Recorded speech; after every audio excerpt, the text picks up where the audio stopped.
Hello my dear students, very good morning. We'll discuss today the functions of ecosystem. In our previous classes, we had discussed the structure of the ecosystem, and today we'll discuss the functions of ecosystem. So we'll discuss today functions of ecosystem.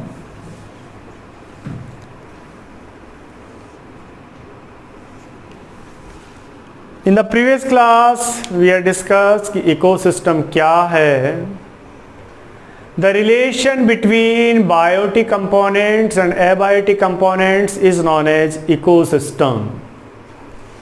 The relation between biotic components and abiotic components is known as ecosystem.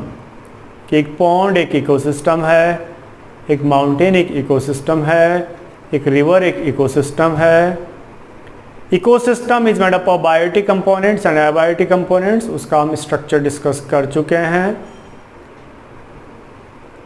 We'll discuss today how the ecosystem work, how the functioning of the ecosystem occurs. So the functions of the ecosystem can be studied, it can be studied under three parts. This can be studied under three parts. पहला है energy flow,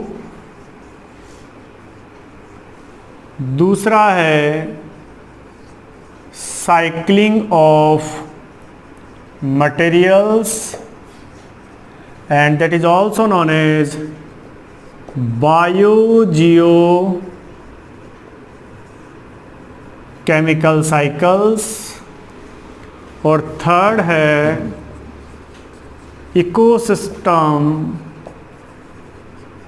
development, और that is what the ecological succession. The functioning of the ecosystem, it can be studied under three parts. पहला है energy flow, दूसरा है cycling of materials, तीसरा है ecosystem development. तो हमारा जो पहला पार्ट है एनर्जी फ्लो, एनर्जी फ्लो के अंदर हम डिस्कस करेंगे food chain, food web and ecological pyramids. Ecological pyramids.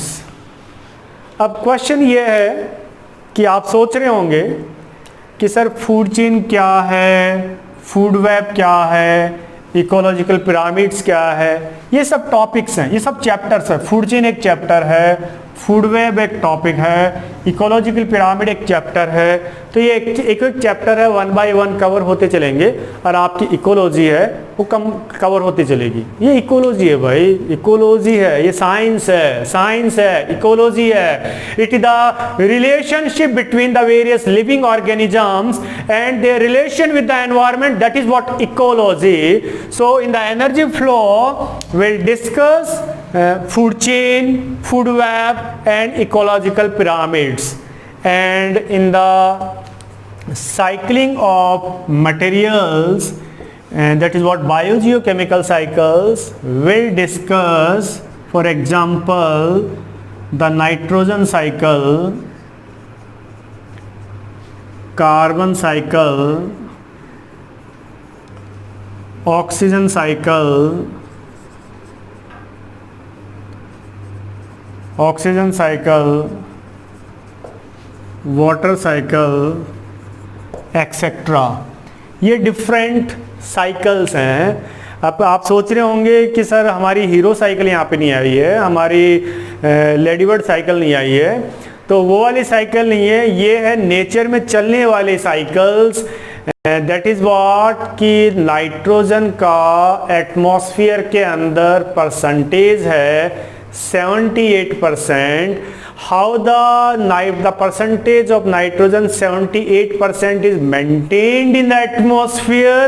That is with the help of nitrogen cycle. तो likewise कार्बन साइकिल है, इसका काम है कि एटमॉस्फेयर के अंदर CO2 का लेवल 0.02 से 0.03% के बीच में मेंटेन रहे. ये काम कार्बन साइकिल का है. They help in the cycling of the materials. They help in the cycling of the materials because from the soil, from the land, we grow crops, we grow trees. The trees and the crops, they absorb the nutrients from the soil. जमीन के अंदर से nutrients को absorb किया, plant ने अपना food बनाया, अपनी growth करी. Plant food से plant food it is taken by the animals. तो जो न्यूट्रिएंट्स जमीन में थे पहले प्लांट्स में आएंगे, प्लांट से फिर हमारे अंदर आएंगे. Then plants and animals they releases the various organic waste materials, bio waste into the soil. The bio waste contains various organic waste. When the organic waste are decomposed into the soil with the help of decomposers like bacteria and fungus, their complex organic materials they converts into simple form, the elemental form, the nutrient form, and again return to the soil. So this cycling of the nutrients, the elements, the minerals from soil to the plants, plants to the animals, and again animals and plants to the soil. This cycling of materials is performed by the various cycles, the biogeochemical cycles, and this is what the cycling of materials. And the topic third, that is what ecosystem development. ये एक general topic है for general awareness कि हमारा जो ecosystem है उस ecosystem का nature में किस तरह से डेवलपमेंट हुआ और इस डेवलपमेंट को हम किस तरह से मेंटेन कर सकते हैं. So under these headings we'll discuss the functions of ecosystem. And now we'll discuss the topics one by one. You have to mention, write down the list of these topics that during the functions of the ecosystem. You have to discuss energy flow, cycling of materials, ecosystem development. We'll discuss today in detail. I am starting the first lecture, that is what energy flow. और energy flow के अंदर हम discuss करेंगे food chain, food web and ecological pyramids. So I am started, my dear students, I am starting this energy flow with the topic food chain. So the functions of ecosystem, it is discussed under three parts: energy flow, cycling of materials, and ecosystem development. We'll discuss these topics one by one. The first one, energy flow. So energy flow बोल दो,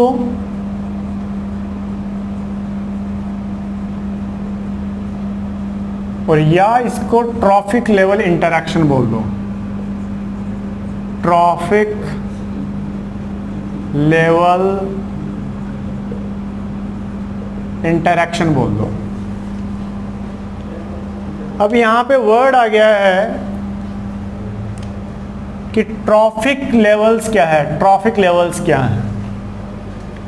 these are actually the steps in the ecosystem in a food chain, जहां पर organisms की एक जैसी food habit है. They belong to same trophic level. जैसे producers एक ट्रॉफिक लेवल है, हर्बीवोरस एक ट्रॉफिक लेवल है, प्राइमरी कार्निवोर एक ट्रॉफिक लेवल है, सेकेंडरी कार्निवोर एक ट्रॉफिक लेवल है, हॉक है टॉप कार्निवोर, वो एक ट्रॉफिक लेवल है. So these are the levels in a food chain जहां पर energy transfer from one food chain to the another food chain, वो ट्रॉफिक लेवल्स हैं. So the energy flow, it can be studied under three parts. This can be studied under following 3 parts. पहला है food chain, दूसरा है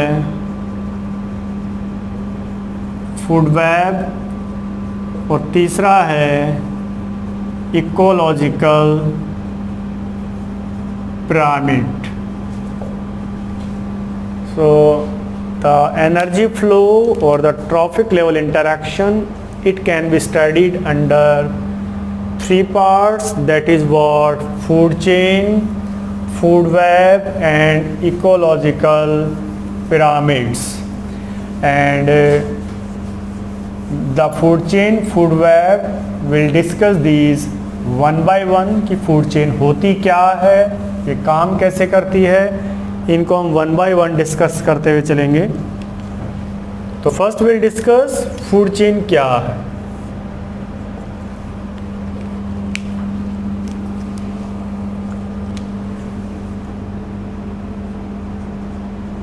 food chain क्या है? Who Yeats home, this makes a food chain. कौन किसको खाता है, that is what a food chain. It is a sequence of living beings in the ecosystem where the one living being is eaten by another living being, and that is what a food chain. For example, the grass is taken by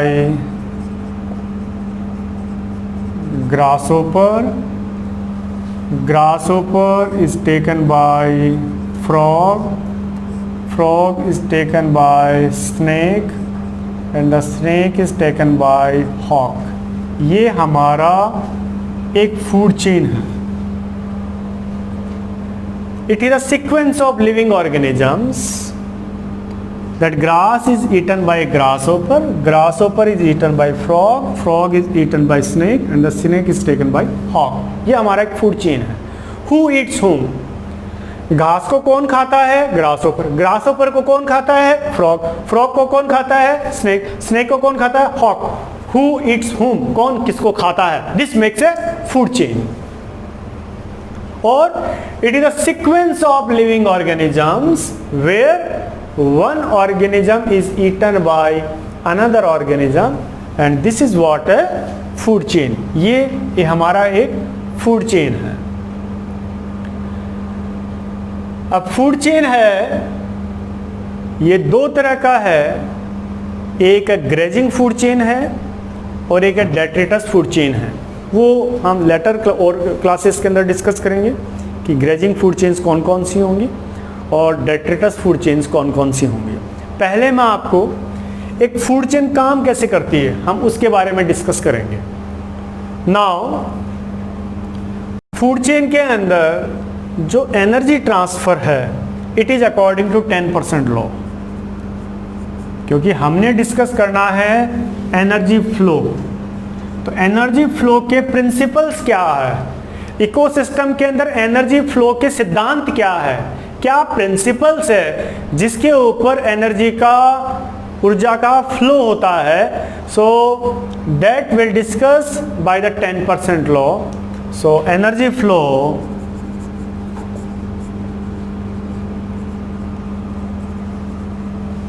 according to 10% law, energy flow according to 10% law। अब question ये है कि 10% law क्या है। 10% law ये बोलता है कि जितनी एनर्जी यहां पर है उसकी 10% एनर्जी यहाँ ट्रांसफ़र होगी, फिर जितनी एनर्जी यहाँ पर है उसकी 10% यहाँ ट्रांसफ़र होगी, जितनी एनर्जी उसकी यहाँ पर है उसकी 10% यहाँ ट्रांसफ़र होगी और हर ट्रांसफ़र पे 90% एनर्जी है it will lost to the surrounding in the form of heat. This is what a 10% law. So according to 10% law, the 10% energy of the total available energy at a particular trophic level will transfer to the next trophic level successively, and during each transfer 90% energy lost to the surrounding in the form of heat, and that is known as 10% law. For example, we have the sun, और सन मान low energy देता है 1 lakh joule. सन हमें energy देता है 1 lakh joule. उस 1 lakh joule की जो प्रोड्यूसर्स है सिर्फ 1% एनर्जी को ट्रैप कर पाते हैं। तो 1 लाख का 1%, तो ये हो जाएगा 1000 जूल। मतलब 1% ऑफ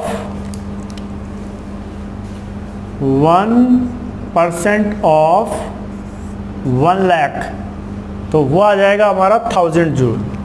तो 1000 जूल एनर्जी को प्लांट से ट्रैप कर पाएंगे। यहाँ पर 10% लॉ का एप्लीकेशन नहीं है। जो एनर्जी प्लांट्स के अंदर आ जाती है, then that energy is made available to the rest of the living world. तो हम ये कहें कि सन अपनी एनर्जी पहले प्लांट्स को देता है और प्लांट्स उस एनर्जी को फिर रेस्ट ऑफ द वर्ल्ड को देते हैं, जिससे हमारा जमाना चलता है, हमारा संसार चलता है। हम ये कहें sun sustains the life on earth by its 1% energy. हम ये कहें कि sun is the ultimate source of all energy, कि ultimate source of all energy है वो सन है। फिर यहाँ से शुरू हो जाती है 10% लॉ। तो अकॉर्डिंग टू 10% लॉ, इसका 10% 100 जूल एनर्जी यहाँ पर ट्रांसफ़र होगी, and during this transfer 900 joule energy lost to the surrounding in the form of heat. From grasshopper to frog, इसका 10% 10 joule energy will transfer to the frog, and during this transfer 90 joule energy lost to the surrounding in the form of heat.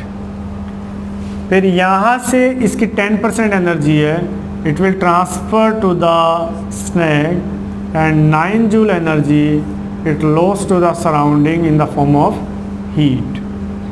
फिर इसकी 10% energy, that is what 0.1 joule energy will transfer to the hawk, and during this transfer 0.9 joule energy lost to the surrounding in the form of heat.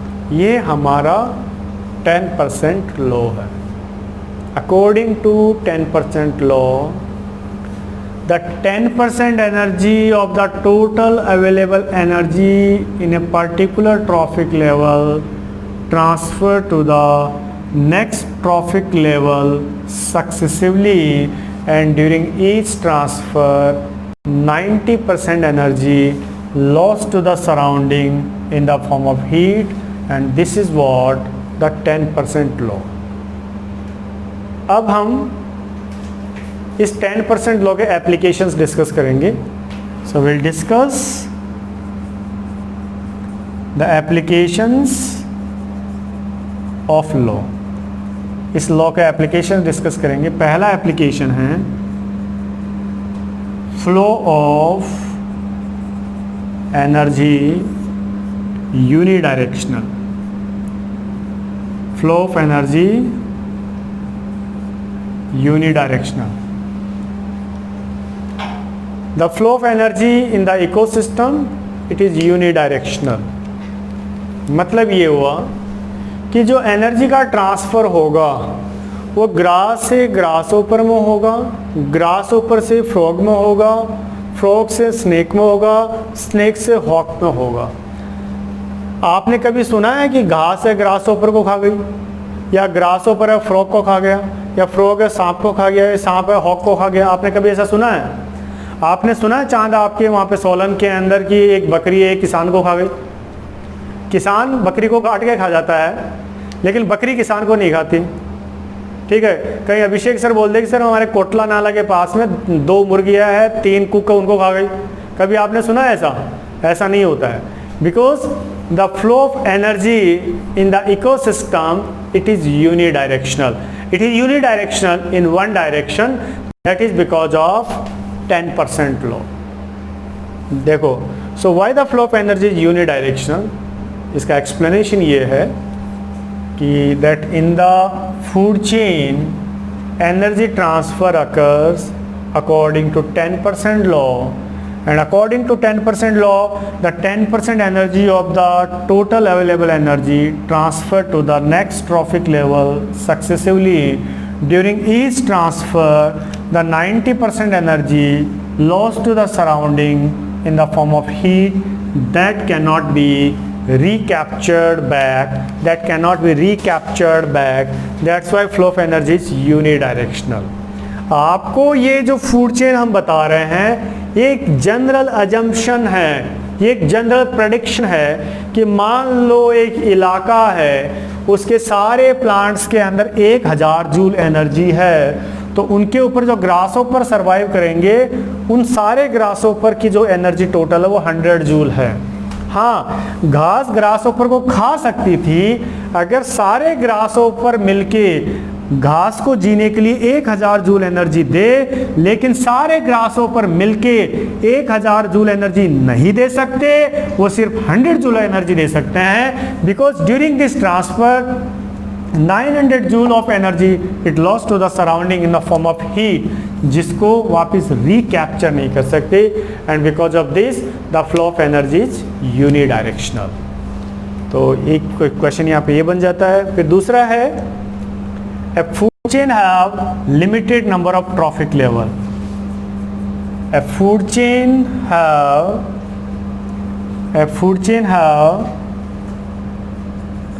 limited number of trophic level.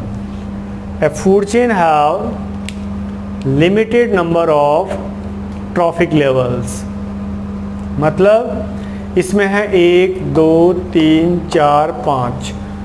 हमारी कोई भी food chain है, उसमें maximum number of trophic level 6-7 तक हो सकते हैं, उससे ज़्यादा नहीं हो सकते। क्यों नहीं हो सकते? Because in a food chain energy transfer occurs according to 10% law, and according to 10% law energy decrease होते होते लास्ट में जाके इतनी कम हो जाती है कि फर्दर उनको ऑर्गेनिजम्स खा के ज़िंदा नहीं रह सकते। ठीक है, अब मान लो आप में से कुछ स्टूडेंट्स कहें कि नहीं सर हमने तो हॉक खाना। अरे भाई खा लो, ठीक है हॉक खा लो। हॉक मिलेगा कहाँ पे आपको? 1 वीक के अंदर आपको मुश्किल से 1 हॉक मिलेगा, बाकी के टाइम क्या खाओगे? हवा खाओगे जो खानी है। ठीक है, तो a food chain have the limited number of trophic levels because in a food chain energy transfer occurs according to 10% law. According to 10% law energy decreases, and in the last trophic level energy becomes so minimum that further organisms by taking that organism cannot survive, and because of this a food chain have the limited number of trophic levels. Third application है vegetarian food habits provides more energy. Vegetarian food habits provide